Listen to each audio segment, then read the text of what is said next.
Hey folks, welcome to another action camera review, and today we're checking out this little camera. It's the Wolfang GA440. Now before I get into the actual review, I just want to say I did not pay for this camera. The folks at Wolfang sent it to me so that I can review it. Now, they're not paying me to do this review. They're not telling me what to say. They don't even get to see this video before I upload it. So all the opinions are mine. Now the camera itself, you know, it seems to be a pretty well built little camera. It's made out of metal, so it seems pretty durable. It's got a viewfinder on the front as well as the back, so it's great for getting selfies. It's waterproof to a depth of 12 meters without a housing, and apparently it's capable of shooting video in resolutions up to 5K at 30 frames per second. But there's a few other things that separate this camera from some of the others out there. One is there are no doors on this camera, and that is because it has a built-in internal battery and built-in memory. This action camera will record video in the following resolutions: 720 up to 240 frames per second, 1080 up to 120 frames per second, 2.7K up to 60 frames per second, 4K up to 60 frames per second, and 5K at 30 frames per second. It will capture still images in sizes ranging from 2 up to 24 megapixels. It features a built-in battery rated at 1,650 milliamp hours and 64 gigabytes of internal memory. This camera weighs in at 114 grams, that's 4 ounces. Now, let's have a quick look at some of the video captured by this camera.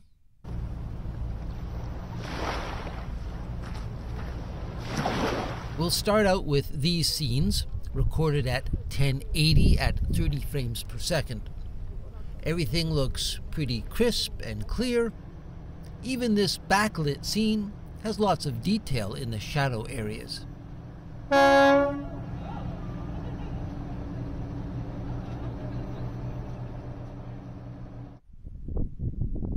This 2.7K scene, shot at 30 frames per second, is very impressive. Look at all the fine detail in those stems and grasses blowing in the wind.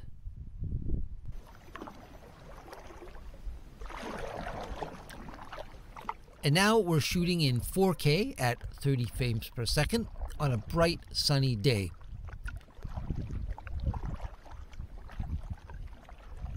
I really like the quality I'm getting here. The colors are good, the focus is sharp, and the movement is nice and smooth. Now let's go from 30 frames to 60 frames in 4K, and things get a little soft. Now, it's not so noticeable in these static shots, but as soon as we add some movement, well, the image starts to degrade. And unfortunately, 4K at 60 frames per second does not support image stabilization, so we end up with lots of bumps and jitters. So my advice, do not shoot at 60 frames per second with this camera. Leave it at 30 frames and everything should be fine. And finally, here's a look at the 5K video captured at 30 frames per second. Overall, it looks pretty good, although when compared to 4K, I really could not see any difference. In fact, with the 5K, I did detect small amounts of video noise in some scenes. Here's a look at what's included with this camera kit. Of course, you get the camera itself, which is waterproof down to a depth of 12 meters, that's 39 feet. Now, if you want to go deeper, you can use this housing, which is rated to a depth of 40 meters, that's 131 feet. You also get this dust-proof back door, which is not waterproof, but it just adds extra protection to the camera when used topside. The camera comes with this specialized USB cable used for charging and downloading. You get a nice selection of mounting hardware, including a handlebar clamp and tripod adapters. There are two quick-release plates. One is flat, and the other has a slight curve for mounting to a helmet. It comes with a 2-button remote control for shooting videos and taking still images, and a quick start guide and user manual. Let's just check out the camera itself. My first impression is it looks and feels very durable. The camera itself is made out of metal, so it appears to be durable, and it's got a good heft, a good weight to it. On the front we have a view screen, and beside that is a lens. This lens has actually a filter that rotates and comes off. It's just a clear filter, but that will help protect the lens. On the bottom there's a tripod socket, and beside that there's a little information panel, but there is no battery door because the battery on this camera is internal. You cannot change it or replace it. On this far side we have this little terminal with these electronic connections. That is for the specialized USB plug that comes with this camera that allows you to charge the internal battery and download the video and photos. This is a special USB cable that comes with this camera. You see it's got the 6 little electronic pins on there. You just line them up with the pins on the camera here, and it just attaches itself, magnetic, it stays on there, and then you get this screen that pops up, allows you to do different things. This first box will allow you to download the images to a computer. This button here will allow you to use this as a webcam. Hit the button down here and it will power the camera like an external power source. And if you hit this button, it will charge the internal battery. Above that is a little speaker. On the far side, there are a couple buttons here. One is your power button, and the other one is a mode button. You can also use these to turn the Wi-Fi on or off. On the top of the camera, we have your shutter release button. Beside that is a tiny little microphone. And on the back, we have a nice big 2.2-inch screen. Let's just turn it on. You push the power button, and it comes on right away. And this screen is very big. It almost covers the entirety of the back of the camera, which is nice. You get a nice big viewing image on there. Now it is touchscreen. Right now it's defaulted to the video mode. If you slide from the side, it'll change from the photo mode. You can do that from either side. In this case, we're in the video mode. If we hit this button down here, it says normal 1080, that's the resolution right now. But if we hit that, you have some options like shooting normal video, loop video, so you can use it in a car. There's time-lapse, slow motion, fast motion, and you can turn the Wi-Fi on or off. Let's just get out of that. And if we're in the photo mode, same idea. If you hit that, you have different options like still photos, burst photos, photo time-lapse, a delay, which is like a self-timer. You can do long exposures and turn the Wi-Fi on or off. So we're just going to go back to video mode here, and I'll show you if we hit this, let's go to normal. And if we hit this icon down here, it opens up a menu where we can change all kinds of things. For instance, the resolution. If you hit that, you can scroll through. You've got a low of 720, you have 1080, 2.7, 4K. You can even shoot up to 5K with this camera. And you just find the one you want, hit it, and you've selected it. And there's a bunch of other things you can change. You can turn your audio recording on or off, select how long the video segments you want to be. There's electronic image stabilizer, distortion calibration for the lens. You can even change the angle. There's wide, medium, and narrow. There's other things like a wind noise reduction, a wide dynamic range you can set. You can adjust the sharpness, high, medium, low. Other things like exposure compensation. That's always nice to have. You can adjust the white balance and change the metering mode. Then there's a submenu here. We can change other things like there's a screensaver, auto power off, turn the sound off, change the language, change the frequency, put a date stamp on there and format the card. Now this has an internal card. You cannot swap out the memory. It's a built-in card. Going back to the main menu here, there is a playback button down here. If you push that, it just takes a few seconds, but it will load all the videos and photos you've taken, and you can view them, play them back, or delete them if you have to. And as I mentioned before, there's a screen on the front and the back. Now to get that, you push this little button down here, the mode button.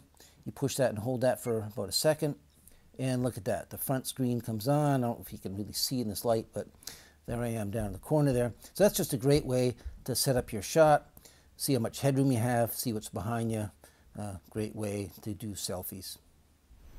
Here's a little audio test on the Wolfang GA440. Now, I'm not very far away, about arm's length, and I'm just speaking in a normal voice. And as you can hear, it does a pretty good job at picking up my voice. Now, it would be even better if I could plug in an external microphone, but unfortunately this camera does not support that.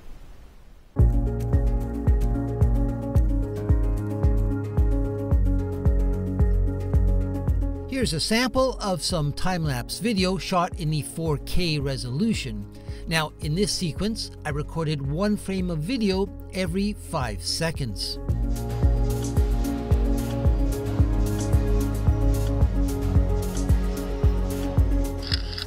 This camera will also snap still photos in resolutions up to 24 megapixels. There are settings for burst photo, photo time-lapse, long exposure, and a self-timer. And this little camera will shoot slow motion at various resolutions. Let's check that out right now. This first shot is 720 at 120 frames per second. And 720 at 240 frames per second. Now, this is nice and smooth, but the focus, well, it's just too soft for my liking. This is 1080 at 60 frames per second. And 1080 at 120 frames per second. This one is smooth and sharp.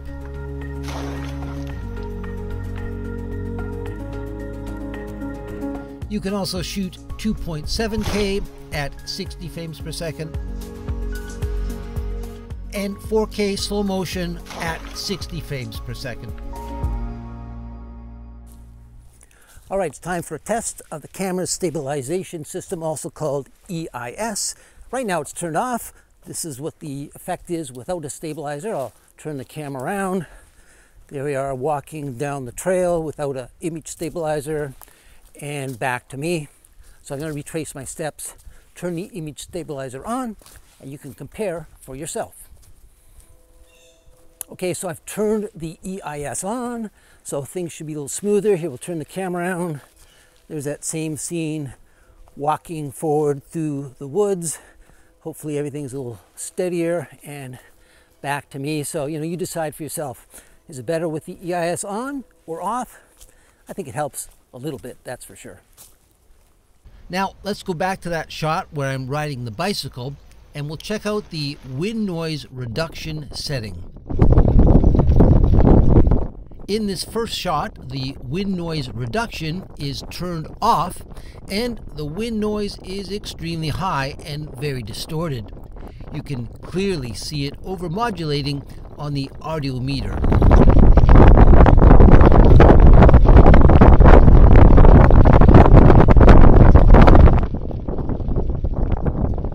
And here's that same shot, but this time the wind noise reduction has been turned on.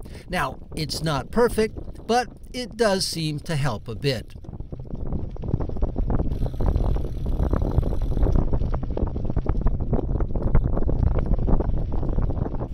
Well, in conclusion, I was pretty impressed with the Wolfang GA440. Took nice still pictures. I was very impressed with the video, at least most of the video. I actually found the 5K, to my eye, it wasn't as sharp as the 4K. And there seemed to be a little bit of video noise in some areas. So, stick with 4K if you want high resolution. I think that 5K may be a bit of a gimmick with this camera. Other than that, audio-wise, picked up sound, half decent. And it's a very durable camera. It's waterproof, so it's got a lot of things going for it.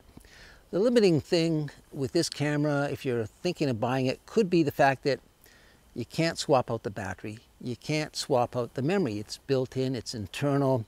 So you got to keep that in mind. There is a limitation there. The other limitation is this charging cable. It's a specialized USB cable with these little electronic contacts, which that's what you have to use to charge it or to transfer files, and these are not very common cables. It's not like USB micro or USB-C. It's fairly new. Now, a few other companies have started this. I think the latest GoPro has a similar kind of cable, but these are hard to find. They're not very common. If you lose this, you're not going to be able to charge or download files. So just keep that in mind. Other than that, as far as the quality, not a bad little camera.